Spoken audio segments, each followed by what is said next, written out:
আসসালামু আলাইকুম রহমতুল্লাহি বরকত। আজকে আমরা অন্তরে কুমন্ত্রণা আসলে করণীয় কি এই পাঠটা পড়ব। এটা হচ্ছে 39 নম্বর হাদিস।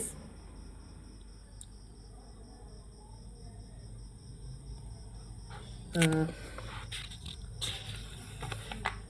এখানে দুইটা হাদিস আছে, 2 পৃষ্ঠাতে শুধু। 39 নম্বর হাদিসের ফায়দা আছে, 40 নম্বর হাদিসের কোনো ফায়দা দেওয়া নাই এখানে। 39 নম্বর হাদিসটা আমরা পড়তেছি। আমাদের পাঠ আমি বলে নিছি। অন্তরে অন্তরে কুমন্ত্রণা আসলে, যদি অন্তরে কুমন্ত্রণা আসে তাহলে করণীয় কি সেটা বিষয় আর কি। হজরত আবু হুরায়রা রাদিয়াল্লাহু তাআলা আনহু বলেন, একদা সাহাবায়ে কেরামের একটি দল রাসূল সাল্লাল্লাহু আলাইহি ওয়াসাল্লামের নিকট তাশরিফ এনে জিজ্ঞাসা করলেন, আমাদের অন্তরে অনেক সময় এমন কিছু ভাবের উদ্রেক হয় যা কেউ মুখে উচ্চারণ করা অশোভনীয় মনে করে। রাসূল সাল্লাল্লাহু আলাইহি ওয়াসাল্লাম ইরশাদ করলেন, তোমরা কি সত্যিই এমন অনুভব করো? ভুল বললাম। তোমরা কি সত্যিই এমন অনুভব হয়? তোমাদের কি সত্যিই এমন অনুভব হয়? সাহাবায়ে কেরাম রাদিয়াল্লাহু তাআলা আনহু বললেন, হ্যাঁ, আমাদের সত্যিই এমন অনুভব হয়। রাসূল সাল্লাল্লাহু আলাইহি ওয়াসাল্লাম বললেন, এটাই প্রকাশ্য ঈমানের আলামত। ফায়দা: অন্তরে বিভিন্ন রকমের কুমন্ত্রণা আসা স্বাভাবিক, তা কেউ প্রতিহত করতে পারে না। তবে ঈমানের চাহিদা হচ্ছে ওইসব কুমন্ত্রণার কথা কখনো মুখে উচ্চারণ না করা। কোনো ঘরে সম্পদ থাকলেই চোর ওই ঘরে উঁকি মারে, তবে চোর ডাকাত থেকে সতর্ক থাকা জরুরি। অন্তরের কুমন্ত্রণা যদি স্থায়ী না হয় তা ঈমান পরিপন্থী হয়, তা ঈমান পরিপন্থী নয়। অন্তরে তা স্থায়িত্ব লাভ করা কিংবা মুখে উচ্চারণ করাই ঈমান পরিপন্থী।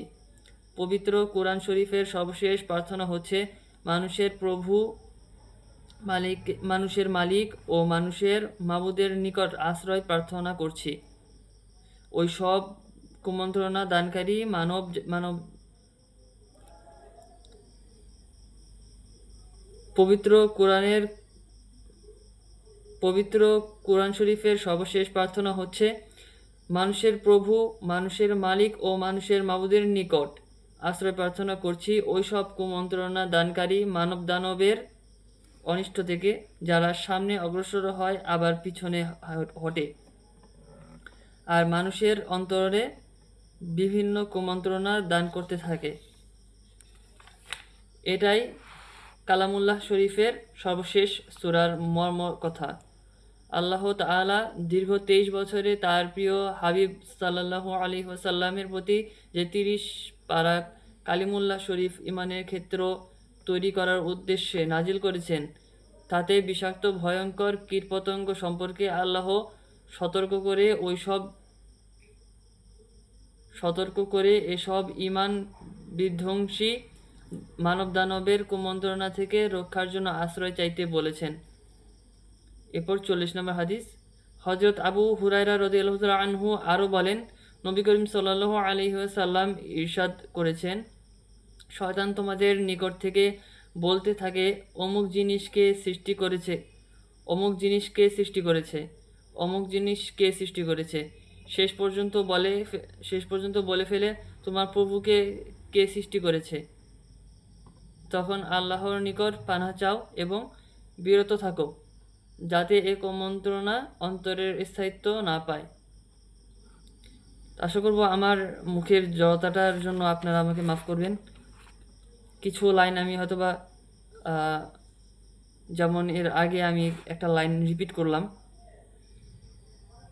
সেটা হচ্ছে প্রার্থনাটা, মানুষের প্রভু মানুষের মালিক ও মানুষের মামুদের নিকট আশ্রয় প্রার্থনা করছি ওই সব কুমন্ত্রণা দানকারী মানব দানবের অনিষ্ট থেকে, যারা সামনে অগ্রসর হয় আবার পিছনে হটে আর মানুষের অন্তরে বিভিন্ন কুমন্ত্রণা দান করতে থাকে। এই লাইনটা যে আমি বললাম, এটা আমি একবার রিপিট করছিলাম, কারণ হচ্ছে এটা হচ্ছে লেখা হচ্ছে পবিত্র কোরআন শরীফের সর্বশেষ প্রার্থনা। তো এখানে আমার মানে রিডিং পড়তে গেলে তো অনেক সময় প্রথমবার একটা জিনিস পড়তেছি, সেক্ষেত্রে মুখে একটু জড়তা আসে। আপনারা আশা করি আমার এই জড়তাটাকে ক্ষমা দৃষ্টিতে দেখবেন এবং সবগুলো হাদিস আপনারা মানার চেষ্টা করবেন। আসসালামু আলাইকুম ওয়া রাহমাতুল্লাহি ওয়া বারাকাতুহু।